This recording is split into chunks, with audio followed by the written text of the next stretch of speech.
Assalamualaikum warahmatullahi wabarakatuh. Perkenalkan kami dari kelompok 4 Farmasetika akan menjelaskan tentang ekstrak, tinktur, dan emulsi.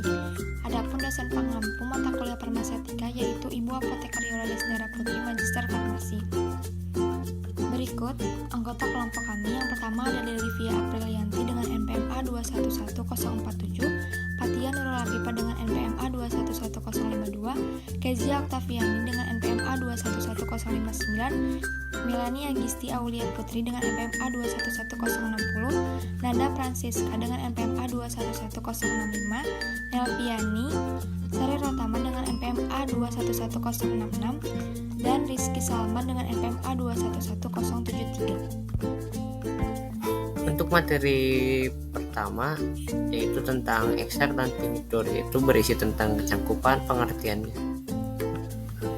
Baik, untuk materi yang saya akan bacakan di sini yaitu pengertian ekstrak dan tinktur.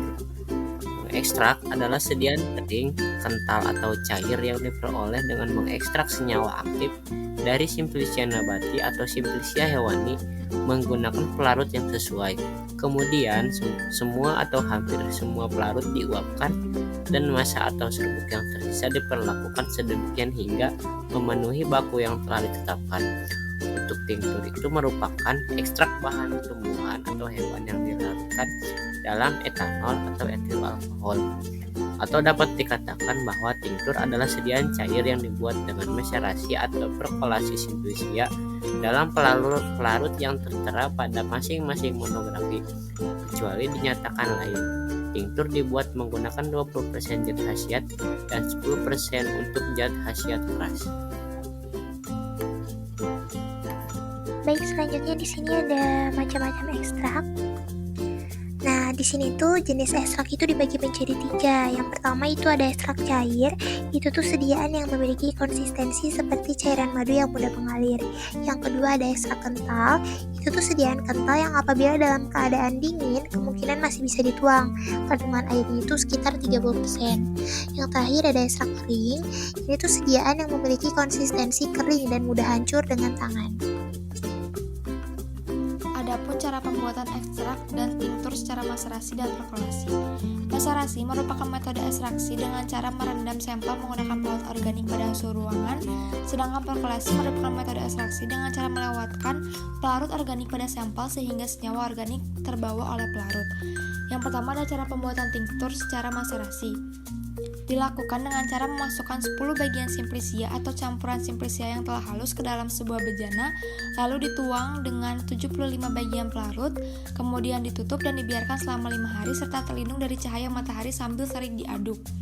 Kemudian diperas dan dicuci ampasnya dengan menggunakan cairan pelarut secukupnya sehingga diperoleh 100 bagian.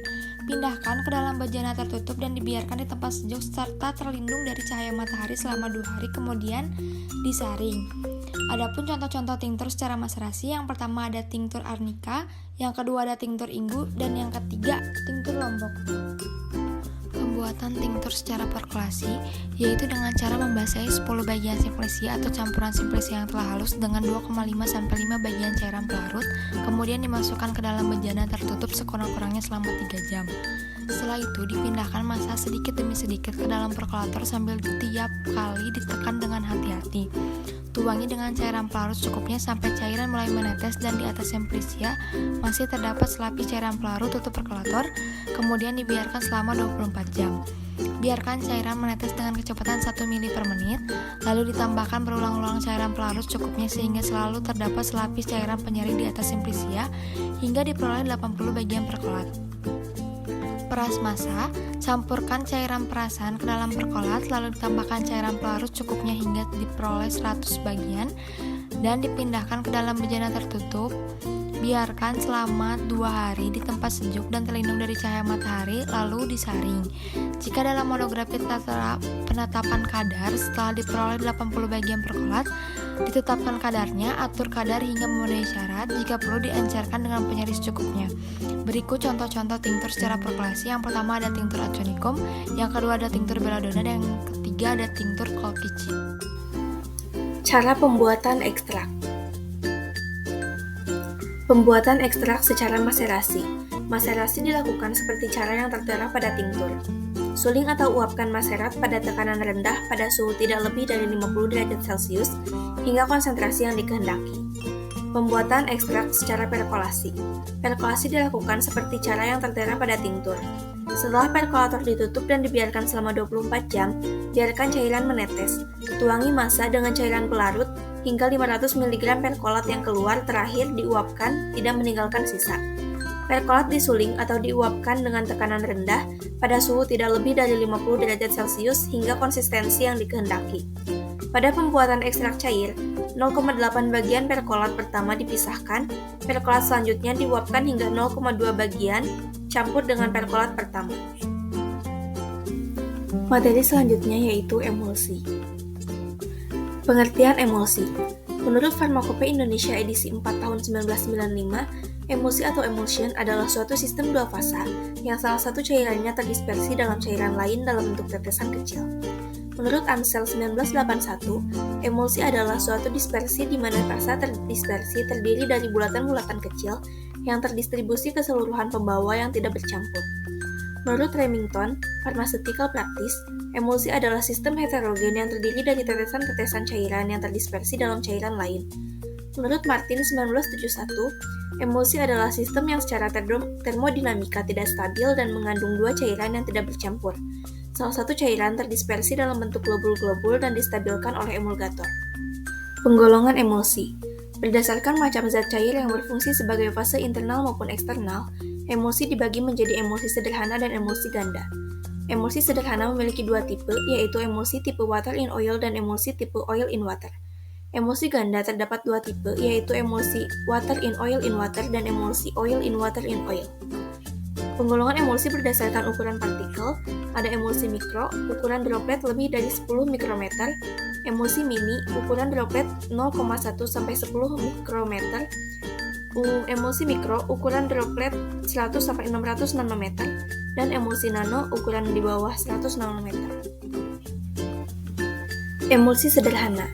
Emulsi tipe oil in water atau minyak dalam air adalah emulsi yang terdiri dari butiran minyak yang tersebar ke dalam air. Minyak sebagai fase internal dan air sebagai fase eksternal. Emulsi minyak dalam air mengandung droplet minyak yang terdispersi dalam bentuk globul dalam fase air. Emulsi minyak dalam air biasanya terbentuk dalam fase air lebih dari 45% total berat. Emulsi ini juga terdiri dari sodium lauryl sulfat dan gliseril monostearat. Emulsi tipe water in oil atau air dalam minyak adalah emulsi yang terdiri dari butiran yang tersebar ke dalam minyak. Air sebagai fase internal dan minyak sebagai fase eksternal. Emulsi air dalam minyak mengandung droplet air yang terdispersi dalam bentuk globul dalam fase minyak. Emulsi pure lipofilik digunakan untuk membentuk emulsi water in oil. Biasanya, emulsi ini juga terdiri dari palmitat, sorbitan esters atau spans, kolesterol, dan whole fats atau minyak wol. Emulsi ganda. Water in water merupakan tipikal emulsi di mana air terdispersi dalam minyak, lalu minyak tersebut didispersikan kembali dalam air, sehingga disebut emulsi air dalam minyak dalam air. Dan oil in oil merupakan kebalikannya dan disebut pula dengan emulsi minyak dalam air dalam minyak. Emulsi water in water dan emulsi oil in oil digunakan untuk sistem penghantaran obat sustained release atau delay release. Emulsi berganda ini dapat digunakan untuk enkapsulasi peptida atau protein dan obat hidrofilik. Penggolongan emulgator.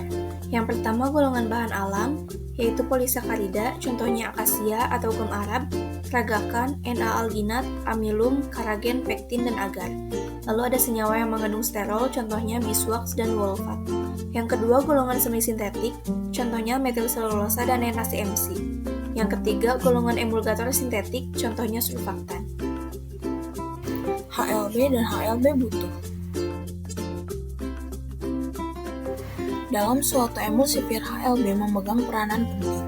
Nilai HLB suatu emulsifier adalah angka yang menunjukkan ukuran keseimbangan dan tegangan dari gugus hidrofilik menyukai air atau polar, dan gugus lipofilik menyukai minyak atau non-polar, yang merupakan sistem dua fase yang diemulsikan. HLB keseimbangan hidrofilik lipofilik. Suatu emulsifier adalah angka yang menunjukkan sistem dua fase yang diemulsikan.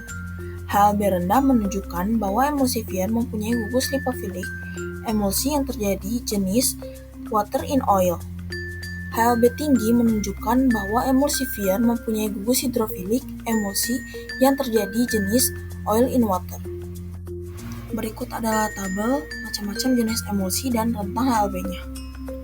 Rentang HLB 4-6 yaitu water in oil emulsifier, 7-9 bahan pembasah, 8-18 oil in water emulsifier, 13-15 deterjen, 15-18 bahan pelarut. Bagian lipofilik molekul emulsifier adalah bagian nonpolar. Biasanya terdiri dari persenyawaan hidrokarbon atau hidrokarbon aromatik atau kombinasinya, baik jenuh maupun tidak jenuh. Bagian hidrofilik merupakan bagian polar dari molekul, seperti gugusan sulfonat, karboksilat, amonium kuaterner, hidroksil, aminah bebas, eter, ester, dan amida. Biasanya perbandingan bagian hidrofilik dan lipofilik dapat diberi angka yang disebut keseimbangan hidrofilik dan lipofilik HLB. HLB butuh atau HLB campuran adalah HLB yang diperlukan untuk membentuk suatu emulsi stabil. Emulsi adalah campuran dua fase cairan yang tidak larut satu sama lain seperti air dan minyak. Untuk membentuk emulsi yang stabil, HLB dari surfaktan yang dipilih harus sesuai dengan HLB butuh dari campuran yang akan diemulsikan atau kehendak dari fase nonpolar atau fase minyak pada campuran. Faktor yang dapat memecah emulsi. Yang pertama, ada kekuatan pengadukan yang tidak sesuai. Pengadukan yang terlalu lemah tidak akan mencukupi untuk mendispersikan fase-fase cair dengan baik. 2. Tambahan bahan pemecah emulsi. Bahan-bahan seperti asam atau garam bisa secara sengaja ditambahkan ke dalam emulsi yang dapat merusak ikatan antara fase-fase cair. 3. Penggunaan pengemulsi yang tidak cocok. Pengemulsi yang tidak cocok dengan jenis emulsi yang diinginkan atau yang digunakan dalam jumlah yang salah bisa menyebabkan pemecahan emulsi. 4. Pemilihan bahan yang tidak tepat. Bahan yang tidak kompatibel dalam emulsi dapat menyebabkan pemisahan. 5. Perubahan suhu yang cepat. Perubahan suhu yang tiba-tiba dapat mengakibatkan pemuaian atau penyusutan cepat dalam fase-fase cair yang bisa merusak emulsi. 6. Kontaminasi mikroorganisme atau bahan-bahan lain yang tidak seharusnya dalam emulsi dapat merusak ikatan antara fase-fase cair. 7. Kekurangan atau kelebihan pengemulsi. Penggunaan pengemulsi yang tidak memadai atau dalam jumlah yang tidak sesuai dapat mempengaruhi stabilitas emulsi. 8. Penuaan atau oksidasi. Lama penyimpanan bisa mengakibatkan oksidasi dan penuaan bahan-bahan dalam emulsi. 9. Interaksi kimia. Reaksi kimia antara bahan-bahan dalam fase-fase cair atau pengemulsi dapat merusak ikatan dan stabilitas emulsi. Dan yang terakhir 10. Kehadiran elektrolit. Elektrolit yang ada dalam fase cair dapat mengganggu muatan permukaan partikel dan menyebabkan pemisahan. Pembuatan emulsi. Langkah pertama, masukkan span 80 ke dalam mortir yang telah ditimbang lalu masukkan twin 80. Aduk terlebih dahulu hingga homogen, kemudian masukkan parafin dan aduk kembali hingga homogen. Langkah selanjutnya, masukkan sedikit demi sedikit air, aduk dengan kuat dan masukkan kembali air. Kemudian masukkan ke dalam botol, diet menggunakan air hingga tanda batas dan kocok untuk menghomogenkan kembali. Berikut beberapa acuan yang kami gunakan. Sekian dari kelompok 4. Wassalamualaikum warahmatullahi wabarakatuh.